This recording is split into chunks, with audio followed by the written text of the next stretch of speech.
O projeto Lixo Eletrônico é uma parceria da Consultoria Júnior Inovec, Lar Esperança, Copercanção e Secretaria Municipal de Meio Ambiente e Agricultura, que tem como função recolher o lixo eletrônico. A gente conversa agora com Rafael Neves, presidente da Inovec. Rafael, como funciona o projeto? O projeto ele é uma parceria entre todas as empresas que você comentou.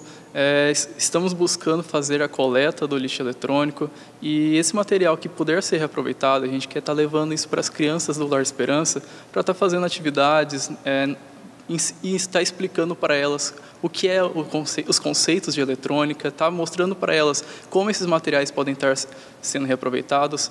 Elas vão estar tendo contato desde toda a parte da conscientização, desde a coleta desse material até a forma de aplicar eles em brinquedos, em atividades diferentes.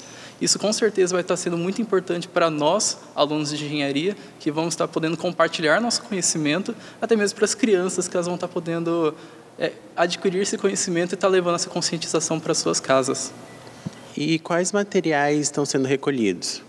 Os materiais que podem ser recolhidos como lixo eletrônico são amplos, desde a parte de baterias, pilhas, ar-condicionado, ferro de passar, computadores, celulares, então, ou seja, todo e qualquer eletrodoméstico. E qual a importância do projeto no meio ambiente e também na sociedade? O projeto ele é muito importante por conta que as pessoas têm uma certa dificuldade em saber como depositar esses materiais. Muitas pessoas chegam e nos perguntam como pode estar sendo descartado.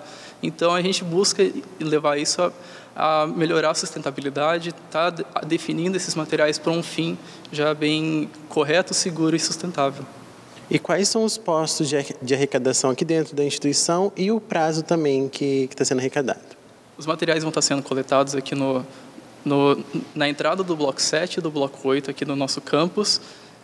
A coleta vai estar sendo realizada semanalmente pelos nossos consultores e o prazo a gente pretende estar mantendo esse projeto por toda a sua durabilidade, pelo menos durante a duração deste ano.